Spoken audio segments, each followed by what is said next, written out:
radio Parole de Vie 100.5 sur la bande FM. Eh bien, c'est le moment de retrouver le dossier avec notre chroniqueuse du jeudi, Bette Kaito, naturopathe. Bienvenue. Merci. Bette Kaito dans ce studio. Alors aujourd'hui, vous allez nous présenter trois amis, quelque part, à savoir les prébiotiques, les probiotiques et les ferments lactiques. Bette Kaito, c'est bien cela ? Oui, c'est ça. Alors, les ferments lactiques, les personnes ne les connaissent pas toujours puisque c'est tout simplement ce qui permet de faire un yaourt. Donc, ils connaissent le yaourt, mais pas toujours les ferments lactiques. Par contre, on entend beaucoup parler des probiotiques et un peu des prébiotiques. Et tout ça, ce sont des bactéries. Donc, j'avais envie de parler de l'ensemble parce qu'ils sont plus ou moins liés. Ils sont très présents dans notre corps, ils sont très présents dans tout ce qui est vivant, puisqu'on le trouve dans le sol, dans les plantes, chez les animaux, chez les humains, et qu'ils ont un rôle à jouer qui est important, mais qui peut être altéré. Une des altérations, c'est la cuisson, par exemple. Et puis après, c'est aussi dans le processus digestif, par exemple, quand on les mange. Ils peuvent être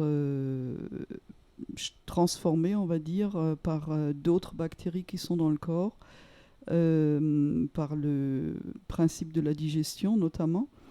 Et ils sont importants parce qu'ils participent à la flore de notre intestin, le gros intestin. Donc c'est celui qui est plus court, plus gros. Il fait plus d'1 mètre, mais un peu plus, quoi. Et on sait actuellement que l'état de cet intestin-là est révélateur du fonctionnement général du corps. Donc, ce qui veut dire que quand le gros intestin n'est pas en forme, le reste du corps ne l'est pas non plus. Et pas seulement le corps, puisqu'on s'est rendu compte qu'une mauvaise digestion, donc un gros intestin qui ne fonctionne pas bien, entraîne aussi des troubles même mentaux. Donc ça peut aller dans un sens comme dans l'autre.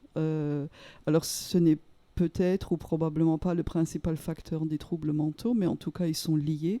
Les personnes qui ont des maladies physiques ou des troubles mentaux ont une mauvaise digestion. Je crois qu'on peut affirmer qu'il n'y a pas de personne qui ait de vrais troubles, qui ait aussi une bonne digestion. Alors la difficulté, c'est de renverser la vapeur. Et dans le domaine psychique, ce n'est probablement pas toujours possible pour différentes raisons. Mais c'est intéressant en tout cas de le prendre en compte parce que je pense que si on changeait l'alimentation de personnes qui ont des troubles psychiques et d'autres choses aussi, puisque tout seul ça ne suffirait quand même pas, on améliorerait beaucoup leur état général et probablement leur psychisme également. On peut le voir aussi sur nous-mêmes. Notre humeur dépend aussi d'un état de fatigue ou de soucis que l'on peut avoir par ailleurs, ou d'un manque d'oxygénation, ou de différents facteurs comme cela qui influent finalement notre perception de la vie, des relations. Oui, oui, je pense que d'ailleurs on remarque quand on s'observe que quand on ne va pas bien psychologiquement, on mange moins bien souvent aussi. Parce qu'on a des réflexes comme ça, c'est presque du conditionnement par contre, à aller vers du sucré quand on ne va pas bien pour se consoler, on va dire, d'une certaine manière. Et le sucre est justement un des facteurs qui perturbe la flore de cet intestin.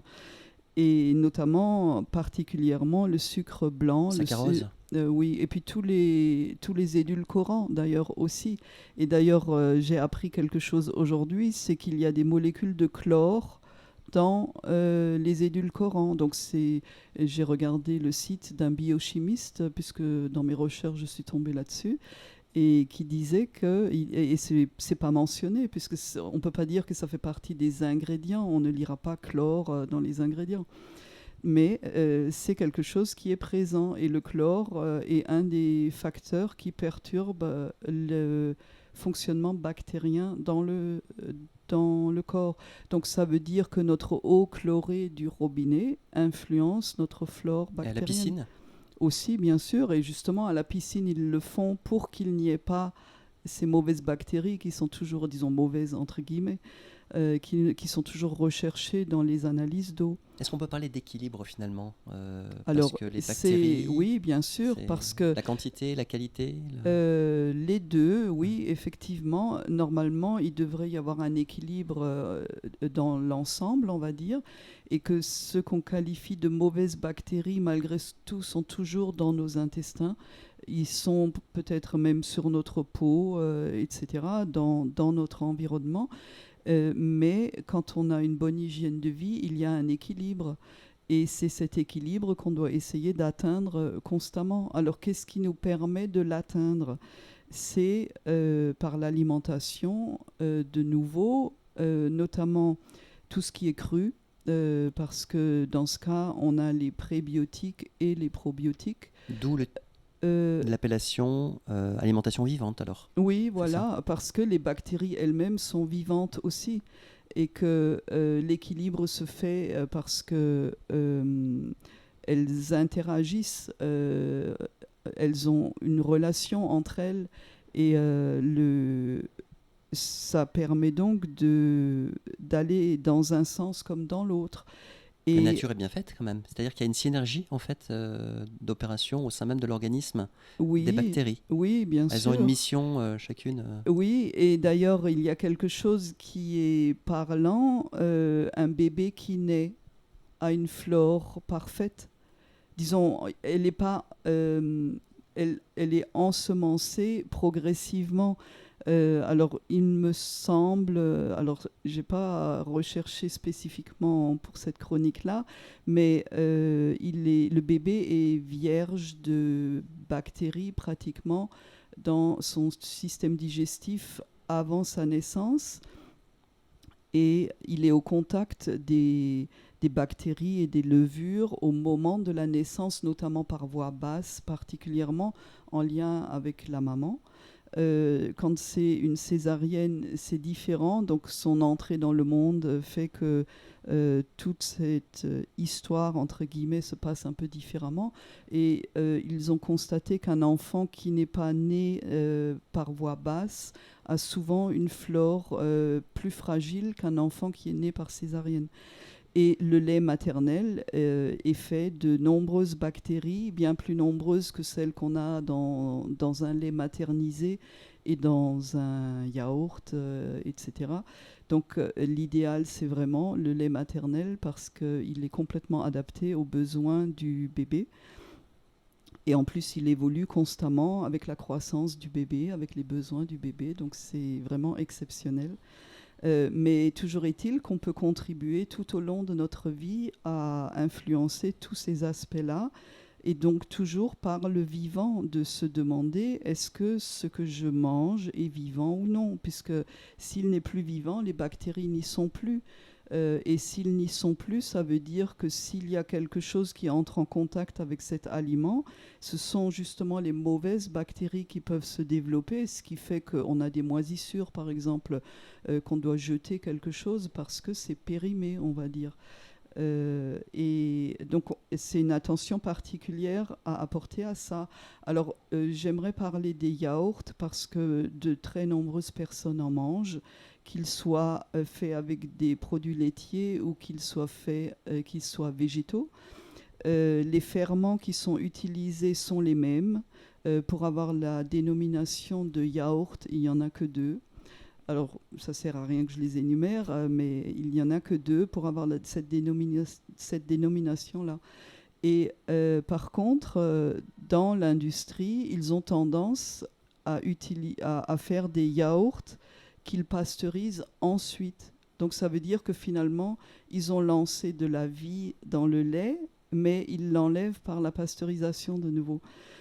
C'est pas particulièrement mentionné. Tous les yaourts qu'on achète au supermarché sont faits avec du lait pasteurisé. Donc celui-là est déjà mort. On va dire, on lui redonne vie par les ferments qu'on met dedans. Je ne sais pas s'ils repasteurisent derrière encore, mais on est dans un cercle là où on se dit, eux, ils veulent la conservation du produit et puis ils veulent qu'il soit stabilisé, etc. Donc, on comprend en partie la démarche, mais on n'a plus beaucoup de bénéfices.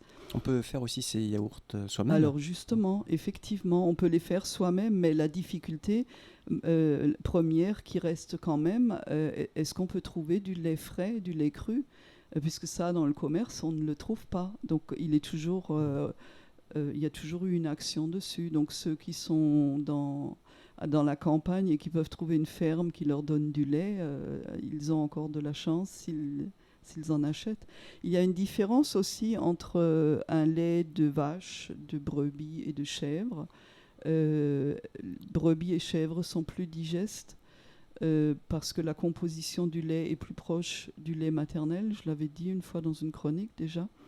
Le lait de vache. Alors, il y a aussi l'alimentation des vaches ou l'alimentation des brebis et des chèvres.